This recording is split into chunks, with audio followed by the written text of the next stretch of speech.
أعوذ بالله من الشيطان الرجيم. بسم الله الرحمن الرحيم. الرحمن علم القرآن خلق الإنسان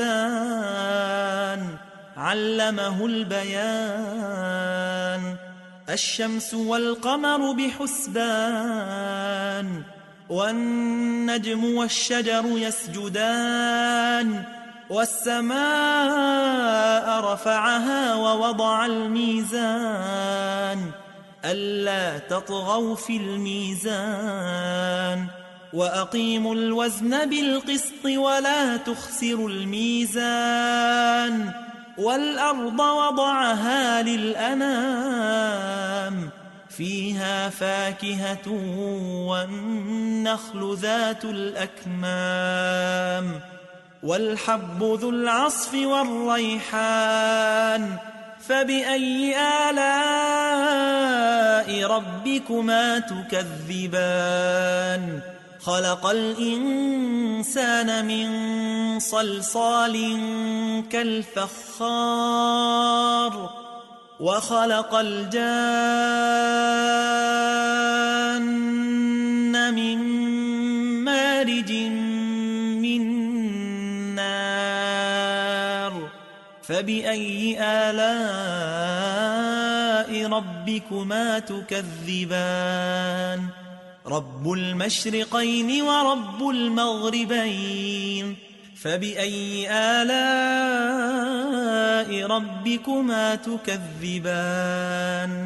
مرج البحرين يلتقيان بينهما برزخ لا يبغيان.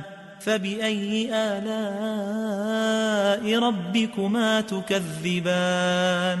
يخرج منهما اللؤلؤ والمرجان. فبأي آلاء ربكما تكذبان؟ وله الجوار المنشآت في البحر كالأعلام. فبأي آلاء ربكما تكذبان؟ كل من عليها فان ويبقى وجه ربك ذو الجلال والإكرام. فبأي آلاء ربكما تكذبان؟ يسأله من في السماوات والأرض كل يوم هو في شأن. فبأي آلاء ربكما تكذبان؟ سنفرغ لكم أيها الثقلان. فبأي آلاء ربكما تكذبان؟ يا معشر الجن والإنس إن استطعتم أن تنفذوا من أقطار السماوات والأرض فانفذوا لا تنفذون إلا بسلطان. فبأي آلاء ربكما تكذبان؟ يرسل عليكما شواظ من نار ونحاس فلا تنتصران. فبأي آلاء ربكما تكذبان؟ فإذا انشقت السماء فكانت وردة كالدهان. فبأي آلاء ربكما تكذبان؟ فيومئذ لا يسأل عن ذنبه إنس ولا جان. فبأي آلاء ربكما تكذبان؟ يعرف المجرمون بسيماهم فيؤخذ بالنواصي والأقدام. فبأي آلاء ربكما تكذبان؟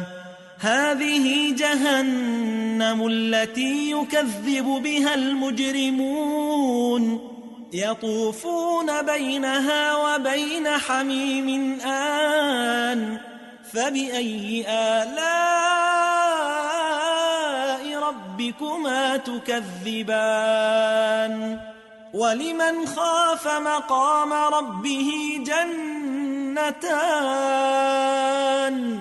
فبأي آلاء ربكما تكذبان ذواتا أفنان فبأي آلاء ربكما تكذبان فيهما عينان تجريان فبأي آلاء ربكما تكذبان فيهما من كل فاكهة زوجان فبأي آلاء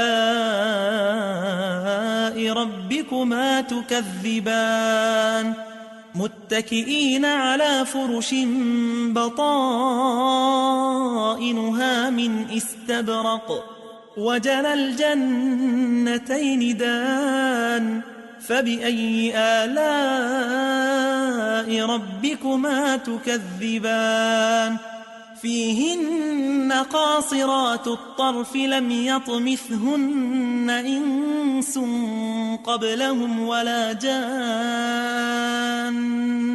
فبأي آلاء ربكما تكذبان كأنهن الياقوت والمرجان فبأي آلاء ربكما تكذبان هل جزاء الإحسان إلا الإحسان فبأي آلاء ربكما تكذبان ومن دونهما جنتان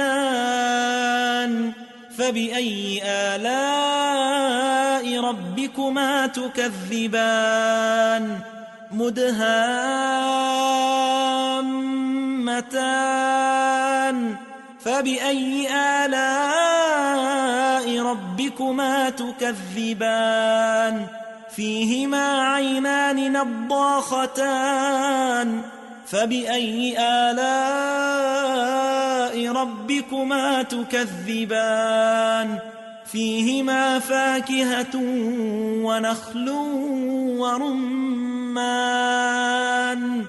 فبأي آلاء ربكما تكذبان فيهن خيرات حسان فبأي آلاء ربكما تكذبان حور مقصورات في الخيام فبأي آلاء ربكما تكذبان لم يطمثهن إنس قبلهم ولا جان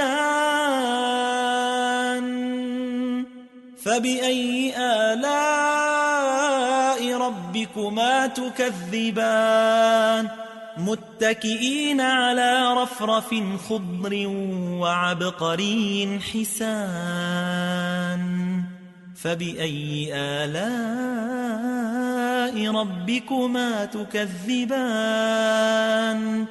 تبارك اسم ربك ذي الجلال والإكرام